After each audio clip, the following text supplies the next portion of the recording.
اعتکاف کرے۔ ہمارے زمانے میں ہم لوگ سنتوں کو تلاش کرتے ہیں کہ بھائی حضور صلی اللہ علیہ وسلم کی کون سی سنت ہے جس پہ ہم عمل کریں۔ اب لوگوں نے جو ہے اپنے دل سے بہت ساری سنتیں گھڑی ہوئی ہے، لوگ اس کے اوپر عمل کرتے ہیں، حالانکہ وہ سنت نہیں ہے، مگر لوگوں نے دل سے اس کو بنا دیا ہوا ہے سنت۔ لوگوں کو کھاتے ٹائم پہ سنتیں یاد آتی، پیتے ٹائم پہ سنتیں یاد آتی، اور بہت سارے لوگوں کو اپنے نفس کے چوچلے پورے کرتے ٹائم پہ سنتیں یاد آتی، مگر جو سنت زندہ کرنے کی ہے وہ بیچارے پوری زندگی میں ایک بار بھی وہ سنت کو زندہ نہیں کرتے۔ ابھی جیسے مثال کے طور پہ بہت سارے لوگوں کو کھاتے ٹائم پہ یاد آتا، بولے آخری میں میٹھا کھانا سنت ہے۔ حضور صلی اللہ علیہ وسلم کے زمانے میں ایسا کوئی اہتمام نہیں ہوتا تھا، بلکہ جو سامنے آیا صحابہ کھا لیتے تھے۔ کھجور آئی کھجور کھا لیتے تھے، گوشت آیا گوشت کھا لیتے تھے، روٹی اگر آئی تو بغیر سالن کے بغیر گوشت کے خالی روٹی بھی کھا لیتے تھے۔ وہ زمانے میں ایسا کوئی اہتمام نہیں ہوتا تھا، مگر چونکہ ہمارے زمانے میں ہم کو ایک ٹائم پہ 4 5 قسم کا کھانا کھانے کی عادت پڑ گئی ہوئی ہے، ہم نے اپنے دل سے نکالے، بولے میٹھا کھانا بھی سنت ہے۔ ارے وہ تو ہے، حضور کبھی بھی جب کھجور آپ کے خدمت میں آئی آپ کھاتے تھے، اور لوگ کیا کرتے کھاتے ٹائم پہ اس کے بارے میں تحقیق بھی کرتے، بولے میٹھا پہلے کھانا سنت ہے کہ بعد میں کھانا سنت ہے۔ اب جیسا حضور کے زمانے میں، حضور کا زمانہ ایسا تھا کہ حضور صلی اللہ علیہ وسلم کے گھر پہ 2 مہینے تک چولہا نہیں جلتا تھا۔ حضور کے گھر پہ 2 مہینے تک کھانا نہیں پکتا تھا۔ وہاں اتنا سادگی والا عالم تھا کہ بعض مرتبہ اللہ کے نبی صلی اللہ علیہ وسلم کے پیٹ پہ 2 پتھر باندھے ہوئے ہوتے تھے بھوک کی وجہ سے۔ وہاں پہ یہ عالم ہوتا تھا کہ اللہ کے نبی صلی اللہ علیہ وسلم کبھی کبھی اپنے گھروں میں داخل ہوتے اور ہر گھر میں جا کر پوچھتے کہ تمہارے گھر میں کچھ کھانے کے لیے ہے؟ تو ازواج مطہرات کے پاس اگر کچھ ہوتا تو وہ فرماتی کہ ہاں فلانی جگہ سے کچھ آیا ہے، تو اللہ کے نبی صلی اللہ علیہ وسلم اس میں سے تناول فرماتے۔ حضور کا زمانہ تو ایسا تھا، تو حضور کے زمانے میں کہاں سے یہ چوچلے میٹھا پہلے کھانا سنت ہے کہ بعد میں کھانا سنت ہے؟ اب ہمارے زمانے میں فضول خرچی کرنے کی لوگوں کو عادت پڑ گئی بھی ہے، ایسے کھانے بنائیں گے، اس میں ایسی خوشبوئیں آئیں گی، فضول خرچی کریں گے، اس کو برباد بھی کریں گے، پھینکیں گے بھی۔ میٹھے بھی بنائیں گے تو قسم قسم کے بنائیں گے، اور پھر وہ ایک دوسرے کو کھلاتے ٹائم پہ بولیں گے کھائیے، بولے یہ خوبانی کا حلوہ ہے، یہ کھانا سنت ہے، بولے میٹھا کھانا، یہ ڈبل کا میٹھا ہے، لیجیے، بولے 2 4 پیس اٹھائیے اس میں سے، یہ بھی کھانا سنت ہے۔ حالانکہ حضور کے زمانے میں کھجور کے علاوہ دوسرا میٹھا نہیں ملتا تھا۔ کائے کے علاوہ بھائی؟ کھجور کے علاوہ۔ تو یہ سب نزاکتیں ہیں ہمارے زمانے کی، ہم کو ایسی سنتیں خود ہی گھڑ کے خود ہی عمل کرنے کی عادت پڑی ہوئی ہے اس کے اوپر۔ اب ایک صاحب نے مجھے پچھلے سال رمضان میں فون کیے یہ پوچھنے کے واسطے کہ بولے مولانا یہ بتائیے، حضور صلی اللہ علیہ وسلم رمضان میں رات کا جو ڈنر ہے بولے وہ تراویح کے پہلے کھایا کرتے تھے کہ تراویح کے بعد کھایا کرتے تھے؟ میں نے بولا بھائی صاحب، حضور کے زمانے میں یہ بریک فاسٹ، لنچ اور ڈنر کا کوئی سسٹم ہی نہیں تھا۔ یہ جو ہے نا یہ نخرے ہیں ہمارے، اور حضور کے زمانے میں کوئی مینو نہیں رہتا تھا ایسا ہمارے تمہارے جیسا کہ بریک فاسٹ کا جو مینو ہے وہ یہ ہے، اس میں یہ اسٹارٹر میں رہے گا، اس کے بعد مین کورس یہ رہے گا اور فنیشنگ اس سے ہوں گی بولے، اس کے بعد میں لنچ ایسا رہے گا، اس کا مینو ایسا رہے گا، اور ڈنر جو ہے یہ ایسا رہے گا، پھر وہ مغرب بعد رہے گا کہ تراویح کے بعد رہے گا۔ میں بولا حضور کا زمانہ اتنا سادگی والا تھا کہ حضور کے 5-5 6-6 روزے ایسے گزرتے تھے. امہات المومنین فرماتی ہے کہ سوائے پانی کے آپ کو افطار اور سحر میں کچھ بھی نہیں ملتا تھا. وہاں پہ کائے کا ڈنر اور کائے کا مینو نہیں. بولے یہاں پہ ہمارے بہت سارے ساتھیوں میں بحث چل رہی ہے بولے اس کے اوپر. دیکھو سنت زندہ کرنے کا کتنا جذبہ ان کے اندر. میں بولا اگر سنتی زندہ کرنے کا نا تو 6 دن روزہ رکھو پانی کے اوپر, تب تم کو سنت کا اوریجنل ثواب ملیں گا.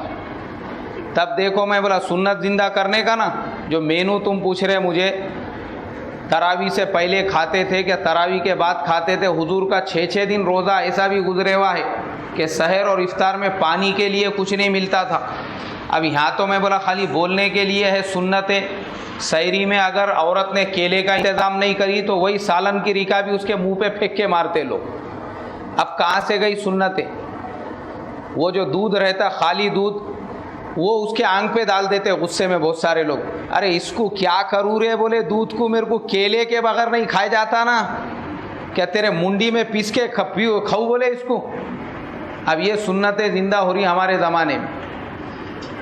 تو ہم اگر سنت زندہ کرنا چاہتے, میں نے وہ ساتھی سے کہا حضور نے 6 دن روزہ ایسا رکھے ہوا ہے, رکھ کے دیکھو. میں بولا ایک مرتبہ یا ہمارا حال تو یہ ہے کہ اگر ہماری من پسند چیزیں سحر میں افطار میں نہیں رہی, انسان کا موڈ خراب ہو جاتا, غصہ آنے لگتا اس کو, اس کا روزہ برابر نہیں جاتا. اگر سحر میں اس کے دل کے جیسا کچھ پکے ہوا نہیں رہا تو بیچارہ دن بھر عورت کو تانا دیتا, تیرے کو بولا تھا نا میں نے خیمہ پکا, نہیں پکائی نا, دیکھ دوپہر سے میرے کو چکر آ رہے. بولیا سحری ہوئی نہیں میری برابر, خیمہ پکائی نہیں, تیرے کو گرم تازہ گوشت لا کے دیا تھا میں نے, اپنے دل کا کرتی نا تو, اپنے دل کا. بولے میں نے جیسا بولا ویسا نہیں پکا. اب یہ سنتیں زندہ ہو رہی ہے ہمارے زمانے کے اندر. تو یہ کیا ہے اصل میں؟ چپ نخرے ہے یہ سنتوں کے نام پر کہ تراویح کے پہلے کھانا سنت ہے یا بعد میں کھانا سنت ہے. میں بولا وہاں کوئی مینو نہیں تھا ایسا کہ تراویح کے پہلے کھانا. وہاں تو یہ حال تھا, حضور صلی اللہ علیہ وسلم کے سامنے جو آیا آپ صلی اللہ علیہ وسلم بسم اللہ بول کے کھانا شروع کر دیتے تھے. ایک مسجد میں دسترخوان بچھا ہوا, لوگ کھانا کھا رہے تھے. اب ایک ساتھی کو دعوت دی ہے, آئیے آپ بھی بیٹھیے بولے کھانے کے لیے. میں بھی تھا اس دسترخوان پہ بیٹھا ہوا. اب وہ بیچارے بزرگ آدمی تھے, تھوڑے سے حالت میں زیادہ تھے, وہ مانڈی ڈال کر بیٹھے, ان کو 2 زانو یا اکڑو بیٹھنا نہیں آتا تھا. اب وہاں پہ ایک صاحب اور بیٹھے ہوئے تھے, انہوں نے ان سے کہا, بولے جناب کہیں آپ کا یہ طریقہ آپ کو جہنم میں نہ لے کے چلے جائے. بولے یعنی مانڈی ڈال کے بیٹھے تو وہ اس نے جہنم تک پہنچا دیا ان کو. بولے آپ جو طریقے سے کھانا کھانے بیٹھے ہیں کہیں یہ طریقہ آپ کو جہنم میں نہ لے کے چلے جائے. میں بولا دیکھو یہ طریقہ تو ان کو جہنم میں نہیں لے جائیں گا, لیکن ایک مسلمان کو جو تانا تم مار رہے ہو سب کے سامنے, یہ تم کو ضرور جہنم میں لے کر جائیں گا. اللہ کے نبی صلی اللہ علیہ وسلم نے فرمایا کہ کسی مستحب عمل کے لیے کسی دوسرے مسلمان کو ٹوکنا حرام ہے. کیا ہے بھائی؟ وہ حرام ہے مستحب عمل کے لیے. مستحب عمل کسے بولیں گے؟ جیسے مثال کے طور پہ کسی آدمی نے مسجد میں نفل نماز نہیں پڑھا, وہ نکل گیا گھر کی طرف. اب اس کو کوئی آدمی ٹوک رہا ہے, ارے تو روز نفل نماز نہیں پڑھتا, ویسی نکل جاتا تو. یہ ٹوکنا حرام ہے ہماری شریعت کے اندر, اس لیے کہ یہ مستحب عمل ہے. کیسا عمل ہے بولو بھائی؟ مستحب عمل ہے. ایک مرتبہ میں ہمارے استاد کے ساتھ میں تھا, ایک ساتھی بیچارے عصر کی نماز پڑھ کے گڑبڑ میں اپنے گھر کی طرف نکل گئے. تھوڑی دیر کے بعد ان سے ملاقات ہوئی تو ایک دوسرے ساتھی ملے. وہ ساتھی کو انہوں نے دیکھتے پوچھنا شروع کر دیے, انٹرویو اس کا, عصر کے بعد کی تسبیح پڑھا کیا رے؟ بولے تو نے؟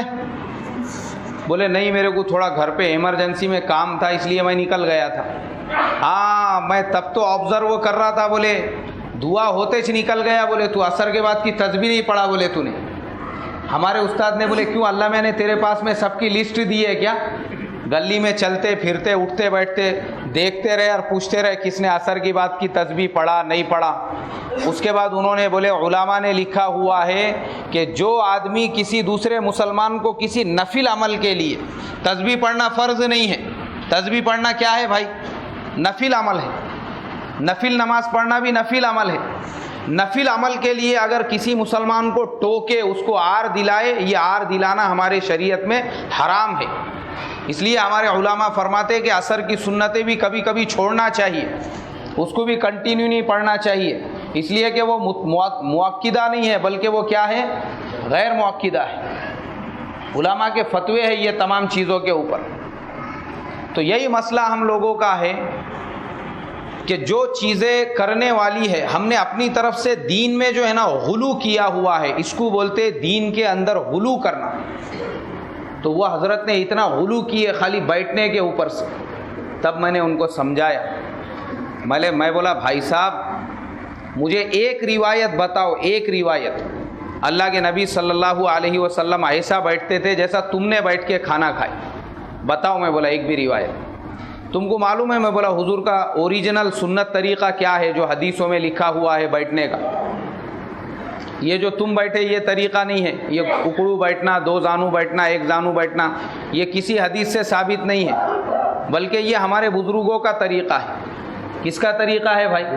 بزرگوں کا۔ حضور صلی اللہ علیہ وسلم کا طریقہ میں بولا ایسا ہے، آپ صلی اللہ علیہ وسلم دونوں پیر اکڑو بیٹھ کر لیکن پیچھے کا حصہ زمین پہ ٹیک کر جو ہے کھانا کھانے کے لیے بیٹھتے تھے۔ حضور کا زمانہ ایسا تھا، لیکن وہ بھی روز نہیں بیٹھتے تھے، وہ زندگی میں کبھی ایک مرتبہ آپ کو کسی صحابی نے دیکھ لیا ہوگا، ورنہ حضور کا زمانہ تو یہ تھا کہ ان کے زمانے میں کھانے پینے کی کوئی اہمیت نہیں تھی۔ اصل میں وہ لوگوں کا جو مقصد تھا وہ دین کی محنت تھا۔ مقصد کیا تھا بھائی؟ دین کی محنت تھا۔ اس لیے حضور کے زمانے میں تو یہ تھا کہ اللہ کے نبی اگر اونٹ پہ سوار ہے اور چلتے چلتے کسی نے کچھ کھانے کے لیے دے دیا تو آپ اونٹ پہ چلتے چلتے ہی وہ کھا لیتے تھے۔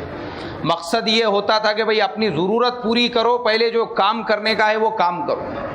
کھڑے ہوئے ہیں، حدیث کی کتابوں میں یہ بھی ملتا ہے کہ بعض مرتبہ صحابہ کرام رضوان اللہ تعالی علیہ اجمعین نے کھڑے کھڑے بھی کوئی چیز کھائی ہے، گھوڑے پہ بیٹھ کر بھی کھائی ہے، اونٹ پر بیٹھ کر بھی کھائی ہے۔ ان کے زمانے میں یہ اہتمام نہیں ہوتا تھا بیٹھنے کا، اور ٹائمنگ فکس نہیں تھی، جب جس کو جس ٹائم پہ جو کھانے کے لیے ملا وہ اپنی ضرورت پوری کر کے فوراً دین کے تقاضے پہ نکل کر وہ کام کرنا شروع کر دیتے تھے۔ اس لیے واقعہ ہے وہ حکایت صحابہ میں حضرت زید ابن حارثہ کا واقعہ ہے۔ غزوہ موتا کے ٹائم پر حضور نے 3 لوگوں کو جب ذمہ دار بنائے، حضرت زید ابن حارثہ کو اور حضرت جعفر رضی اللہ تعالیٰ عنہ اور ایک انصاری صحابی کو، تو وہ جب تینوں وہاں پہ پہنچے، حضرت عبداللہ ابن رواحہ تیسرے، دونوں تو شہید ہو گئے لیکن جو تیسرے تھے انہوں نے 3 دن سے کچھ کھایا نہیں تھا، اور وہ میدان کے کونے میں اپنے سواری کے اوپر بیٹھے ہوئے تھے، گھوڑے کے اوپر۔ تو ان کے چچا زاد بھائی ان کے پاس ایک گوشت کا ٹکڑا لے کر آئے اور کہا کہ اس کو کھا لو۔ وہ گھوڑے پہ بیٹھے بیٹھے ہی اس کو کھانے لگے تاکہ کمر کچھ سیدھی ہو جائے۔ یہ روایت کے اندر لکھا۔ مقصد یہ ہے، کھانے کا مقصد یہ نہیں تھا کہ ان کو ٹیسٹ کرنا ہے یا ان کو لذت کے لیے کھانا ہے، بس اس کا مقصد یہ تھا کہ 3 دن سے کچھ کھایا نہیں ہے اور لڑنا ہے آگے۔ ورنہ صحابہ کے اندر اتنی طاقت تھی کہ وہ بغیر کھائے کے 8 دن بھی لڑ سکتے تھے، مگر مسئلہ یہ تھا کہ دین کی خاطر لڑنا بھی تھا۔ اگر نہیں لڑیں گے اور بدن میں انرجی نہیں رہیں گی تو دشمنوں کا مقابلہ کیسا کریں گے؟ اس کے لیے انہوں نے اس غذا کو قبول کیا۔ قبول کرنے کے بعد اپنی ضرورت پوری کی، اپنی خواہش پوری نہیں کی۔ کیا پوری کی بھائی؟ ضرورت۔ حدیث میں جملہ ہے تاکہ کمر سیدھی ہو جائے۔ کیا سیدھی ہو جائے؟ اور کھڑے کھڑے اس کو کھا لیا۔ اب وہ ابھی آدھا بھی کھانا پائے تھے کہ ایک طرف سے دشمنوں کے ہلے کی آواز آئی، اس کو ایک طرف پھینک دیا وہ کھانے کو، اور فوراً جو ہے دشمنوں کے بیچ میں گھس کر لڑنے لگ گئے۔ یہ صحابہ کا طریقہ تھا۔ صحابہ کے مزاج میں اتنی سادگی تھی، ان کا مقصد ہی یہ ہوتا تھا کھانے پینے سے ان کی خواہش پوری کرنا یا اپنے نفس کے چوچلے پورا کرنا، یہ نہیں ہوتا تھا، بلکہ یہ ہوتا تھا کہ بابا جو آ رہا اس سے اپنی ضرورت پوری کرو اور کام پہ چلو آگے۔ اسی لیے غزوہ خندق کے موقع پر اللہ کے نبی صلی اللہ علیہ وسلم کی خدمت میں کسی نے ایک پیالہ بھر کے سرید پیش کیا، تو حضور نے صحابہ کو حکم دیا اسے کھاؤ، اور 4000 صحابہ نے اس سے اپنی ضرورت پوری کی۔ کتنے صحابہ نے؟ 4000 صحابہ نے کتنے سرید میں سے کھایا؟ ایک پیالے میں سے، ایک کٹورے میں سے۔ سوچو کیسے کھایا ہوگا۔ مقصد یہ تھا کہ ضرورت پوری کرنا ہے، کیونکہ غزوہ خندق کا موقع ایسا تھا کہ صحابہ اتنے کمزور ہو چکے تھے۔ ایک صحابی اللہ کے نبی صلی اللہ علیہ وسلم کے پاس آئے اور کہا کہ حضور میرے پیٹ پہ ایک پتھر باندھا ہوا ہے۔ حضور نے اپنا کرتا ہٹایا تو آپ کے پیٹ مبارک پہ 2 پتھر باندھے ہوئے تھے۔ وہ سرید آیا، آپ نے پہلے نہیں کھایا، پہلے کس کو کھلایا؟ دوسرے صحابہ کو۔ اسے کہتے ہیں قربانی۔ اور جب 4000 صحابہ کھا کے شکم سیر ہو گئے، اس کے بعد اللہ کے نبی صلی اللہ علیہ وسلم نے اس میں سے کھایا۔ حضور کا طریقہ تو یہ تھا، آپ صلی اللہ علیہ وسلم نے کبھی بھی خواہش کے لیے، اپنی لذت کے لیے کبھی بھی کسی کھانے کو نہیں کھایا، بلکہ آپ کا مقصد ہوتا تھا ضرورت کو پورا کرنا۔ کسے پورا کرنا بھائی؟ ضرورت کو پورا کرنا۔ دوسرا واقعہ ملتا ہے حضرت ابو ہریرہ کا۔ ایک دن اللہ کے نبی جب آئے مسجد میں تو حضرت ابو ہریرہ جو ہے وہ بھوک کے مارے بے چین تھے، اور انہوں نے حضرت ابو بکر صدیق کو سلام کیا اور ان کے ساتھ ایک مسئلہ پوچھتے پوچھتے گھر کے قریب گئے، یہ نیت سے تاکہ وہ گھر کے پاس جانے کے بعد کم سے کم ان کو گھر میں لے جا کر کھانا کھلائیں گے، مگر وہاں حال یہ تھا کہ خود حضرت ابو بکر کے گھر پہ کچھ بھی نہیں تھا کھانے کے لیے۔ حضرت عمر آئے، ان کے ساتھ میں یہی معاملہ پیش آیا۔ بعد میں اللہ کے نبی صلی اللہ علیہ وسلم آئے تو اللہ کے نبی نے ان کو دیکھتے ہی مسکرایا اور سمجھ گئے کہ حضرت ابو ہریرہ کا منشا کیا ہے۔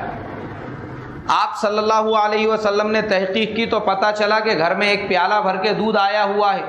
آپ صلی اللہ علیہ وسلم نے حضرت ابو ہریرہ سے کہا کہ ابو ہریرہ، اللہ نے تیرے منشے کو پورا کر دیا، گھر میں دودھ آیا ہوا ہے، اور کہا کہ چلو میرے ساتھ۔ اب وہ ساتھ میں چلے حضور کے، اور پھر اللہ کے نبی نے کہا کہ جاؤ اصحاب صفہ کو بھی بلا کے لاؤ۔ اصحاب صفہ جو ہے یہ ایک چبوترے کا نام ہے جو مسجد نبوی کے بازو میں ابھی بھی ہے، اس کو ویسی رکھا گیا ہے۔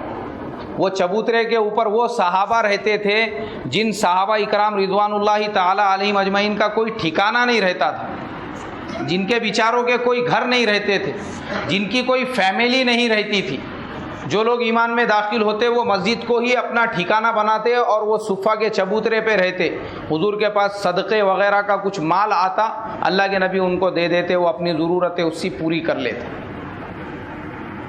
تو وہ سارے لوگ آئے، حضور نے حضرت ابو ہریرہ سے کہا کہ ان کو پلانا شروع کرو۔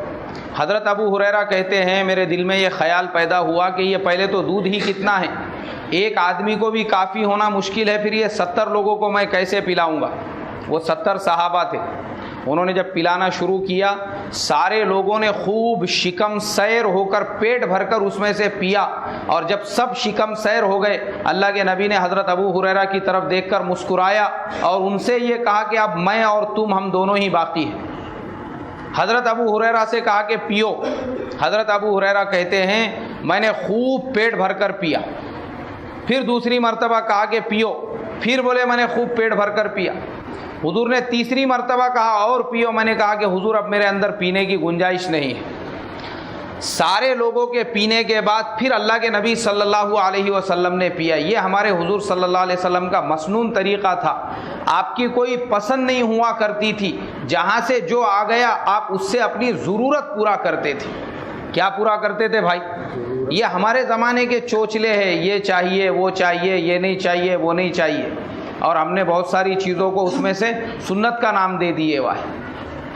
تو اس کے لیے میرے محترم بزرگوں، سنت اگر زندہ کرنا ہے اوریجنل میں، ایسے جو لوگ ہیں میں ان سے یہی ریکویسٹ اور درخواست کرتا ہوں کہ پھر وہ سنت زندہ کرو جس کو حضور نے پوری زندگی میں کبھی نہیں چھوڑا، اور وہ ہے مسجد کے اندر آخری عشرے کا اعتکاف کرنا۔ کون سا اعتکاف کرنا بھائی؟ آخری عشرے کا اعتکاف کرنا۔ یہ حضور کی پرماننٹ سنت ہے۔ آپ صلی اللہ علیہ وسلم نے پوری زندگی میں ہر رمضان المبارک میں آپ اعتکاف کیا کرتے